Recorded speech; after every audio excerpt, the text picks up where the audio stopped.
ఇది అడగకూడదు, ఇది ఆల్రెడీ మిమ్మల్ని అడిగే ఉంటారు. ఏంటి శేఖర్ భాష డ్రగ్స్ ఏమైనా యూస్ చేస్తాడా? అమ్మో, ఎందుకు అలా కనిపిస్తుంది? అప్పుడు మీ ఫ్రెండ్ ఒక ఆవిడ చెప్పిందా? అదే అండి, పచ్చకామలు వచ్చిన వాళ్ళకి లోకం అంతా పచ్చగానే కనబడుతుంది.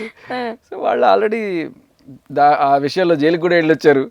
వాళ్ళకి అంతకు మించి మాటలు ఏమొస్తాయి చెప్పండి. అట్లా ఆవిడ చూసిన కళ్ళన్నట్టే కనిపించాయి అనుకోవచ్చా? మరి సర్కిల్ అంతా వాళ్ళే కాబట్టి ఎవరిని చూసినా అలాగే అనిపిస్తారు వాళ్ళకి. అంటే ఇప్పుడు మీరు రియలైజ్ అయ్యారా, లేకుంటే మళ్ళీ అట్నే చూడగానే శేఖర్ భాష ఇట్లా అనుకుంటారా? ఏముండే తర్వాత పెద్ద పట్టించుకోవట్లేదు. బట్ ఇప్పుడు ఏ పాయింట్ ఏముంది, ఇంకా కోర్టులో ఉంటుంది, కోర్టులో చూసుకుంటారు వాళ్ళు అంతే. ఇంకా మళ్ళీ ఏమైనా బయటకు వచ్చే ఛాన్సెస్ ఉండొచ్చా?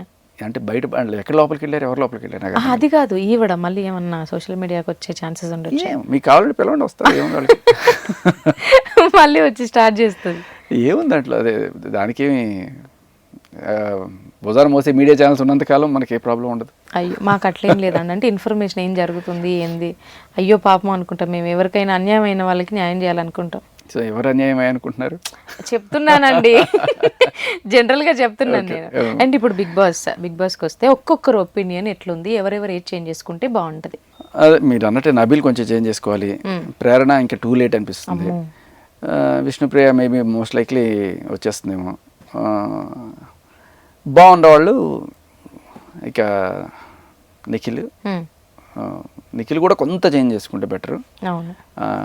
ప్రస్తుతానికి అయితే గౌతమ్ గుడ్, అవినాష్ కూడా వెరీ గుడ్.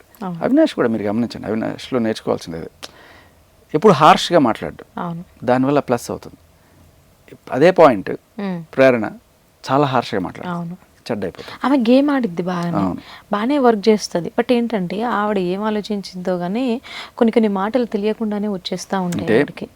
ప్లాటర్లో పంచపక్ష పరిమాణాలన్నీ పెట్టి తినండి అని మీకు ఇస్తూ అని ఉమ్మేసినట్టు ఉంటుంది. అదే అంత చక్కగా ఆడి లాస్ట్ ఒక బూతో ఏదో మాట్లాడేసి అదే కదా బ్యాడ్ అయిపోతుంది. ఇప్పుడు ఆయన గౌతమ్ని కూడా ఏదో సిల్లీగా వేసినట్టుగా అనిపిస్తుంది నామినేషన్స్. సరే ఓకే, ప్రేరణ ఇంకా అంతే. ప్రేరణ నబీల్ కొంత మార్చుకుంటే సరిపోతుంది. మీన్ ప్రేరణకు కూడా I think it's too late. నాకు తెలిసి విష్ణుప్రియ, ప్రేరణ ఐ థింక్ వాళ్ళే ఇప్పుడు నెక్స్ట్ టార్గెట్లో ఉండొచ్చు. తేజ మొన్నటిదాకా నాకు చాలా మంచిగా అనిపించాడు. తేజ అనవసరంగా టార్గెట్ చేస్తున్నాడు గౌతమ్. సో బేసికలీ ఎవరినైనా నువ్వు టార్గెట్ చేస్తున్నావు, ఎవరినైనా సరే నువ్వు ఒకళ్ళు టార్గెట్ చేస్తున్నావు అనే విషయం జనాలకి తెలిస్తే నిన్ను టార్గెట్ చేస్తారు. అవును, ఇంత చిన్న లాజిక్ ఎందుకు వాళ్ళు ఆలోచించలేకపోతే? ఆల్రెడీ చూస్తున్నారు. అదే అంటున్నా, అంటే చాలా పాలిష్గా చెప్తున్నాను అని అనుకుంటారు జనాలు. అంతకన్నా తెలియని వాళ్ళు చాలా ఈజీగా గ్రహిస్తారు. జనాలు గ్రహించకపోయినా పెద్ద పెద్ద అనలిస్టులు కూర్చొని ఉంటారు అక్కడ, ఒక్కొక్కటి ఈకలు పీకి ఇదిగో ఇది వీడి నిజ స్వరూపం చూపించడానికి.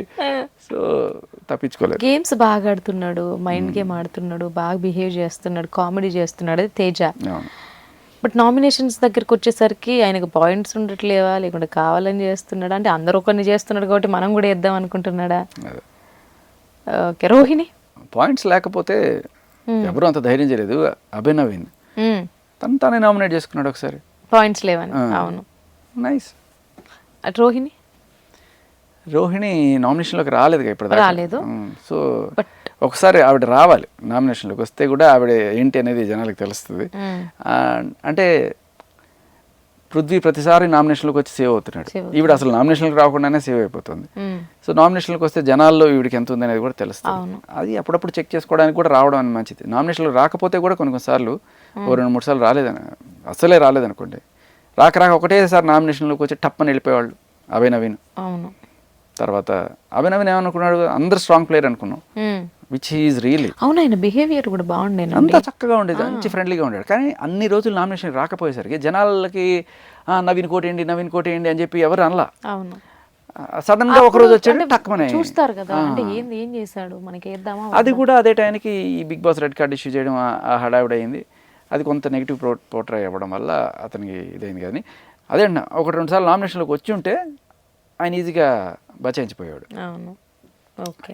పృథ్వీ ఫస్ట్ నుంచి నామినేషన్లోకి వస్తూనే ఉన్నాడు, సేవ్ అవుతూనే ఉన్నాడు. ఆఖరి దీంట్లో బాల్ బచ్గా. బట్ ఈసారి చెప్పలేము, టఫ్ కాలే ఉంది. పృథ్వీ, ప్రేరణ, విష్ణుప్రియ, ఓకే, తేజ కూడా ఉన్నాడు. అండ్ అంటే టాప్ 5కి ఎవరెవరు వస్తారు? కాకుండా Nikhil, okay, Nabeel and of course Gautam, Avinash రోహిణికి ఛాన్స్ ఉంది, ఓకే. చూడాలి. విన్నర్ ఎవరైతారు అనుకుంటున్నారు? గౌతమ్ అవుతాడు అనుకుంటున్నాను. ఒకవేళ గౌతమ్ ఆర్ నిఖిల్ వీళ్ళిద్దరి మధ్య ఉంటుంది. ఓకే.